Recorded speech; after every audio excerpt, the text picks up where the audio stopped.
Hello friends and welcome in my class microbes classes. तो ये इस वाले वीडियो में क्या डिस्कस करने वाले हैं आज हम, ये चैप्टर जो है आपका is matter around us pure, इसका लास्ट टॉपिक है। इस वीडियो में हम डिस्कस करेंगे। इस वीडियो के बाद ये चैप्टर की थ्योरी पोर्शन पूरी तरह कंप्लीट हो जाएगी। जो भी थ्योरी पोर्शन बची होगी उसको हम एक्टिविटीज़ के रूप में और एक्सरसाइज को सॉल्व करते समय जो है क्वेश्चन को डिस्कस कर लेंगे। वहाँ से आपके कंसेप्ट वो क्लियर हो जाएंगे। अगर आपने इसके जो पुराने वीडियो नहीं देखे हैं तो आप प्लेलिस्ट में जाइए, वहाँ से हमारे इस चैप्टर से रिलेटेड पुराने वीडियो देख सकते हैं, जिसमें मैंने 11 पार्ट में इसका अभी तक बना रखा है। तो ये जो वीडियो है, पिछले वीडियो में जो है हमने बात की थी सेपरेशन टेक्निक्स के बारे में, तो इस वीडियो में जो है हम उसके आगे टाइप ऑफ प्योर सब्सटेंस की बात करेंगे। अगर हम प्योर सब्सटेंस को based on the chemical composition या केमिकल कैरेक्टर के हिसाब से अगर हम प्योर सब्सटेंस को बांटते हैं तो वो दो तरीके से क्लासिफाइड की गई है, एक एलिमेंट और दूसरा कंपाउंड। क्या है? एक हमारा एक एलिमेंट है, दूसरा कंपाउंड है। एलिमेंट को फिर से तीन तरीके से बांटी गई है, मेटल, नॉन मेटल और मेटेलॉइड। और कंपाउंड भी जो है दो तरीके की है, ऑर्गेनिक और इनऑर्गेनिक। तो चलिए इसको तो बाद में हम देखेंगे, हम पहले बात करते हैं मेटल, नॉन मेटल, मेटेलॉइड की। अगर आपने कभी भी पीरियोडिक टेबल देखा होगा तो पीरियोडिक टेबल कुछ इस तरह की बनी होती है। ये हमने आउटर बनाया है, इसमें एक्स ब्लॉक होता है, ये पी ब्लॉक होता है, बीच का जो होता है वो डी ब्लॉक होता है, इतना होता है पी ब्लॉक।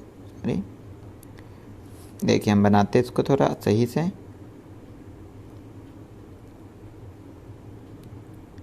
ये हमने कहा एस ब्लॉक, ये हो गया पी ब्लॉक, ये हो गया डी ब्लॉक और ये जो हो गया हमारा एफ ब्लॉक। इस तरह से बना होता है। तो जितने भी ये एस ब्लॉक के और डी ब्लॉक के हैं, मैक्सिमम एलिमेंट जो है वो मेटल में आते हैं। पी ब्लॉक के जो एलिमेंट है वो नॉन मेटल में आते हैं। और अगर हम बात करें इस डी ब्लॉक और पी ब्लॉक के बीच का कुछ जो एलिमेंट है, यहाँ वाले जो इनके दोनों के मिडिल में आते हैं, जहाँ से हमारा पी ब्लॉक शुरू होता है, उनके पास जो कैरेक्टर होता है वो दोनों का कैरेक्टर होता है। वो कभी मेटल के भी कैरेक्टर शो करते हैं, कभी नॉन मेटल के भी कैरेक्टर शो करते हैं। तो इन एलिमेंट को हम मेटेलॉइड कहते हैं। तो इस तरह से आपको थोड़ा ओवरव्यू आपको पता होना चाहिए कि एस ब्लॉक और जो आपका एस ब्लॉक और डी ब्लॉक का एलिमेंट है वो एलिमेंट जो है आपका मेटल कहलाता है। बाकी नॉन मेटल पी ब्लॉक के एलिमेंट है। और मेटेलॉइड जो है जिनके ट्रांजिशन पे होते हैं, मतलब क्या है कि दोनों को जिस पॉइंट पे हम जोड़ते हैं, डी ब्लॉक और मतलब मेटल को नॉन मेटल के साथ जोड़ने वाला जो पॉइंट है, जो लेयर है, उस लेयर पे जो भी एलिमेंट है वो एलिमेंट हमारे मेटेलॉइड होते हैं। तो हम यहाँ पे पर्टिकुलर मेटल, नॉन मेटल और मेटेलॉइड को समझने की कोशिश करते हैं। यहाँ पे जितनी भी लाइन मैंने मेटल और नॉन मेटल के जो पॉइंट्स लिखे वो मैंने एनसीईआरटी से ले रखा है। सिंपली वहाँ पे 5-6 पॉइंट दे रखे हैं, तो आप वहीं से याद कीजिए 9th लेवल पे। ज़्यादा आपको डीप में जाने की जरूरत नहीं है। यही चीज़ मेटल, नॉन मेटल बहुत ही डीप में आप नेक्स्ट क्लास जो है 10th में स्टडी करेंगे। अगर आप 10th में हैं तो मेरे वीडियोस 10th से रिलेटेड जो है वो आप डिस्क्रिप्शन, वो आप वहाँ से प्लेलिस्ट से जाके देख सकते हैं। तो हम सबसे पहले बात करते हैं एलिमेंट की। तो जो एलिमेंट टर्म है, ये टर्म सबसे पहले रॉबर्ट बॉयल ने यूज की थी। याद रखिएगा, रॉबर्ट बॉयल जो है एक केमिस्ट थे। इन्होंने ही केमिस्ट्री शब्द भी यूज की है। कहाँ पे यूज की है? सेप्टेमिक केमिस्ट बुक में। तो रॉबर्ट बॉयल ने ही सबसे पहले एलिमेंट को, वो भी कब किया था? 1661 में टर्म यूज किया था। ये जो लाइनें मैं यहाँ पे आपको दिखा रहा हूँ, ये सारी लाइनें एनसीईआरटी से है। मतलब क्या कि अगर एमसीक्यूज बने और वहाँ पे अगर पूछ लिया जाएगा तो आप ये नहीं कह सकते हो कि आउट ऑफ सिलेबस है, क्योंकि एनसीईआरटी की बुक में ये लाइनें लिखी हुई है। तो इसलिए कोई भी टीचर एमसीक्यूज बनाते समय ये लाइनें पूछ सकता है कि एलिमेंट टर्म किसने दिया है। बट यहाँ पे कंडीशन क्या हुआ कि एलिमेंट शब्द रॉबर्ट बॉयल ने तो यूज किया, पर एक्सपेरिमेंटली एक स्टेबल डिफिनीशन जो है वो हमारा बॉयल ने नहीं दिया बल्कि लेवोजियर ने दिया। और लेवोजियर ने जो दिया डिफिनीशन, वो डिफिनीशन कुछ इस तरह का था कि एलिमेंट वो बेसिक फॉर्म है किसी भी मैटर का जिसे हम और तोड़ नहीं सकते हैं किसी भी केमिकल रिएक्शन या केमिकल मेथड के द्वारा। मतलब क्या है कि अगर हम कहें फॉर एग्जाम्पल, हमने कहा कि एक ये मैटर है, तो मैटर को इसे हम ब्रोक कर सकते हैं। ये हमने कहा इसको छोटे छोटे भागों में तोड़ दिया, इसे भी हम तोड़ सकते हैं छोटे छोटे भागों में, मतलब और छोटे भागों में तोड़ दिया इसको, जो इससे छोटा है, इसके बाद और इसको छोटे भागों में तोड़ा। एक कंडीशन ऐसा आएगा, फॉर एग्जांपल मैंने कहा ये अब इसके बाद और इसे हम छोटे भागों में नहीं तोड़ सकते हैं, इससे सिंपल फॉर्म में इसे हम नहीं तोड़ सकते।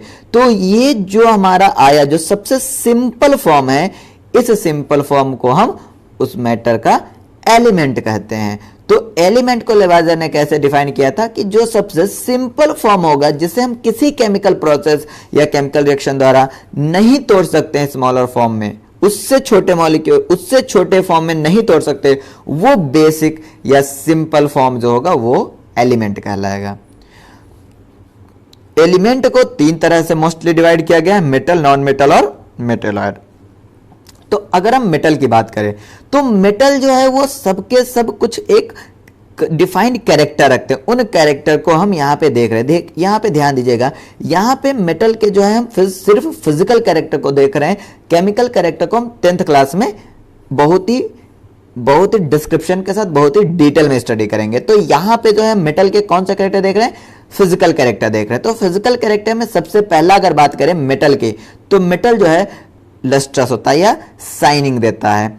मतलब क्या है शाइनिंग देने का, यहाँ पे कंसेप्ट समझिए, हाई लेवल के एग्जामिनेशन में कभी कभी पूछा जाता है कि मेटल जो है चमकता क्यों है। तो उसका रीजन है कि मेटल के पास बहुत ही ज्यादा फ्री इलेक्ट्रॉन होते हैं, और फ्री इलेक्ट्रॉन जो होते हैं वो लाइट को रिफ्लेक्ट करते हैं, और जिस भी चीज से रिफ्लेक्शन होता है वो चीजें चमकदार होती है या वो चीजें बहुत ही ज्यादा चमकता है। तो जो मेटल है वो हमारा क्या होता है, लस्टर या शाइन देता है, प्रोड्यूस करता है। दूसरा कैरेक्टर क्या है कि ये हमारा सिल्वरी ग्रे कलर का या गोल्डन येलो कलर का होता है। ये लाइन का यूज करके आप बहुत ही इजीली किसी भी एमसीक्यूज को डील कर सकते हैं। अगर आपको ये पता है कि पूछा गया एलिमेंट, कभी कभी 10th क्लास में एमसीक्यूज में पूछ लिया जाता है या 9th क्लास में, what is the colour of that element. अगर वहां पे एलिमेंट आपको पता चल जाए कि ये एलिमेंट मेटल है, तो आप आंख बंद करके एमसीक्यूज में, अगर आपको भी नहीं भी पता है कि उसका कलर क्या है, तो आप उसमें से इसमें से किसी भी एक को टिक लगा सकते हैं, सिल्वरी ग्रे कलर का या गोल्डन येलो कलर का। तो ये एमसीक्यूज के लिए बहुत ही इजी, बहुत ही अच्छा पॉइंट है, इससे बहुत क्वेश्चन बनते हैं। नेक्स्ट जो है आपका क्या है कि चूंकि मेटल के पास क्या है, फ्री इलेक्ट्रॉन होते हैं, मतलब ये गुड कंडक्टर होता है हीट और इलेक्ट्रिसिटी का। तो मेटल जो है गुड कंडक्टर है हीट और इलेक्ट्रिसिटी का। अगला जो है डक्टाइल होता है। डक्टाइल का मतलब क्या है, डक्टाइल का मतलब होता है मेटल से हम वायर के रूप में उसे बदल सकते हैं, उससे जो है हम वायर बना सकते हैं। जैसा आपको पता है कि एल्युमिनियम का वायर होता है, कॉपर का वायर होता है, उसी तरह गोल्ड का भी वायर हम बना सकते हैं। ये डक्टाइल फीचर रखता है मेटल। दूसरा, अगर मेटल को हम पीट कर जो है एक सीट के रूप में बदल सकते हैं, और इस फीचर को सीट के रूप में जो फॉर्म, सीट का फॉर्म जो ले लेते हैं, इस फीचर को हम मीएबिलिटी कहते हैं। तो ये हमारे मेटल जो होते हैं वो मीएबल भी होते हैं। अगला, अगर मेटल से जैसे लोहा की बात करें या हम सोने के ऊपर अगर हम किसी भी हथौड़े से चोट करते हैं तो क्या होता है, साउंड प्रोड्यूस करता है। मतलब क्या कि मेटल जो है सोनोरस होता है, अगर उसके ऊपर हिट किया जाए तो वो एक साउंड प्रोड्यूस करता है। तो इतना पॉइंट 9th के लेवल पे, 9th के स्टैंडर्ड के लिए और एनसीईआरटी को कंसीडर करते हुए अगर कोई पूछता है तो ये इतना पॉइंट सफिशिएंट है फॉर डिस्क्राइबिंग द मेटल। अगर हम एग्जांपल की बात करें तो gold, silver, copper, iron, sodium और पोटेशियम, ये एग्जांपल है मेटल के।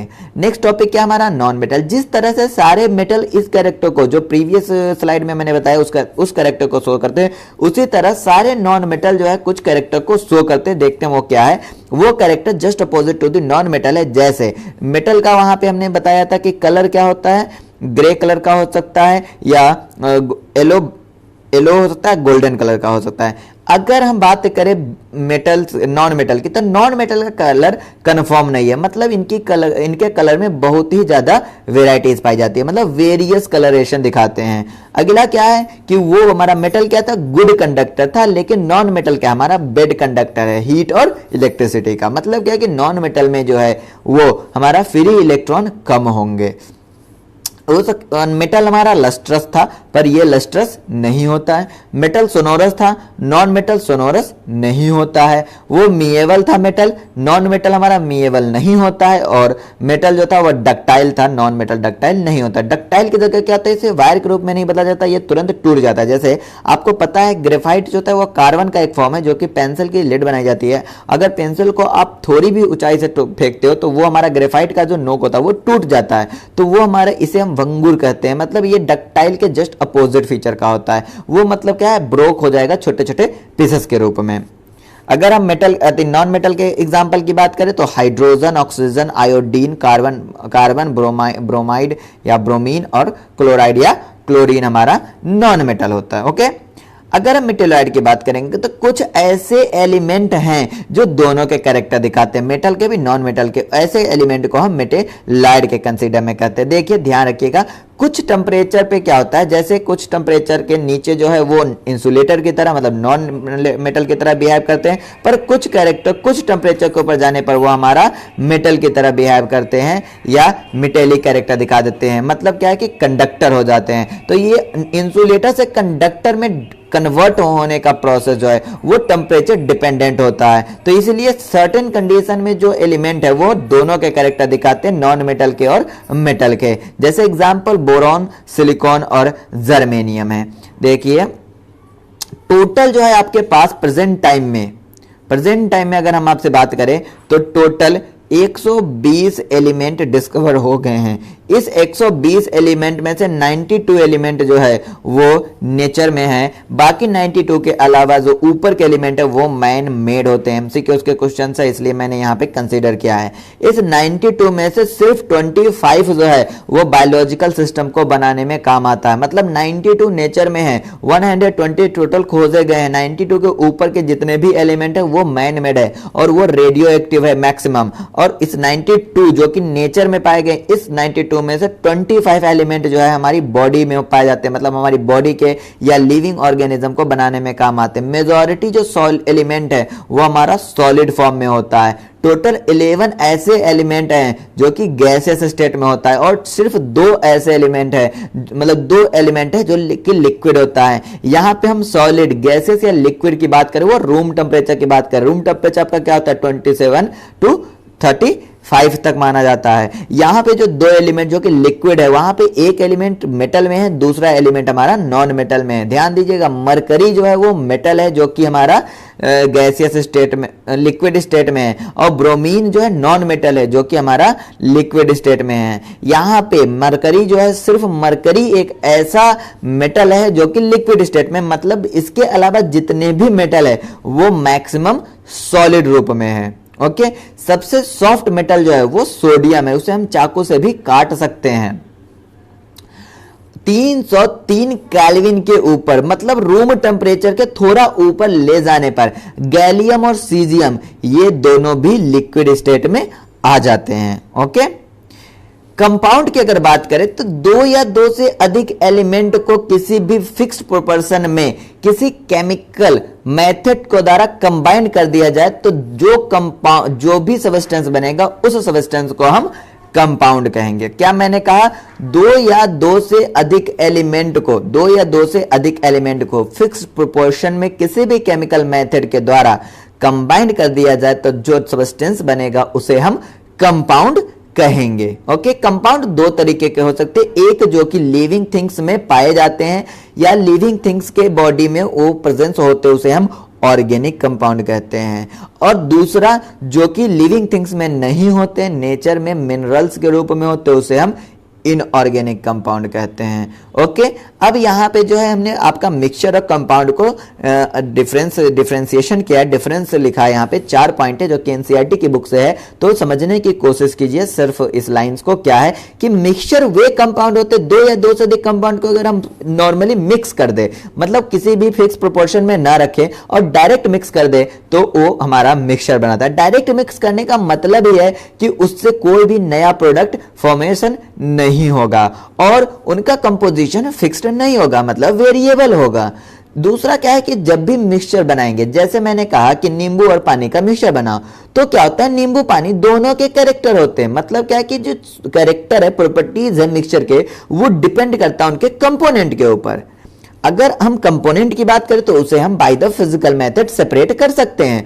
जैसे मैंने नमक और चीनी को मिक्स कर दिया, तो नमक चीनी को हम सेपरेट कर सकते हैं, या नमक पानी को मिक्स कर दिया, पानी को इवेपोरेट कर दो, बाद में जो बचेगा वो नमक बचेगा। मतलब फिजिकल प्रोसेस के द्वारा, फिजिकल मेथड के द्वारा हम मिक्सचर को सेपरेट कर सकते हैं। पर दूसरी तरफ बात करें, जब किसी भी दो या दो से अधिक एलिमेंट या एलिमेंट को हम क्या करें, रिएक्शन कराए, केमिकल रिएक्शन कराए, जिससे कि नया कैरेक्टर, नया कंपाउंड फॉर्म हो, वो नया कंपाउंड क्या होगा, नया कंपाउंड जो फॉर्म होगा उसका कैरेक्टर जो कि रिएक्टेंट के कैरेक्टर से बिल्कुल अलग होगा, मतलब एक नया कंपाउंड बनेगा। इसमें क्या होता है, इसके कंपोनेंट के जो कंपोजिशन है वो हमेशा फिक्स्ड होते हैं, यहाँ पे वेरिएबल नहीं होते। जैसे H2O में, H2O में क्या होता है, 2 और 1 का, मतलब H2O 2 और 1 का, बाकी 1:8 का, 1:8 का उसका कंपोजिशन होता है मॉलिक्यूलर वेट के हिसाब से। ओके, यहां पे क्या है, न्यू सब्सटेंस जो है वो हमारा फॉर्म होता है विद द डिफरेंट प्रॉपर्टीज, और इनके कंपोनेंट को हम किसी भी फिजिकल मेथड के द्वारा या मतलब नहीं सेपरेट कर सकते, तो हम केमिकल प्रोसेस के द्वारा, केमिकल मेथड के द्वारा या इलेक्ट्रोकेमिकल मेथड यूज करके ही हम कंपाउंड के कंपोनेंट को सेपरेट कर सकते हैं। तो ये दोनों आपका डिफरेंस है।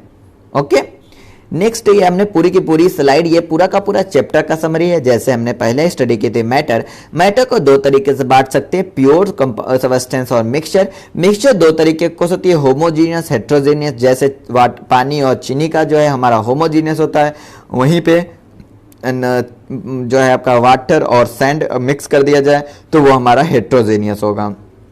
उसके बाद अगर हम प्योर सब्सटेंस की बात करें तो उसमें दो है, एलिमेंट और कंपाउंड।